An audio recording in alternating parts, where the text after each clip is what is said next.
ang Pilipinas, aking lupang sinilangan, tahanan ng aking lahi. Kinukupkup ako at tinutulungang maging malakas, masipag at marangal. Dahil mahal ko ang Pilipinas, diringgin ko ang payo ng aking mga magulang.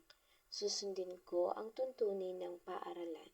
Tutuparin ko ang tungkulin ng mamamayang makabayan, naglilingkod, nag-aaral at nananalangin ng buong katapatan. Iaalay ko ang aking buhay, pangarap, pagsisikap sa bansang Pilipinas.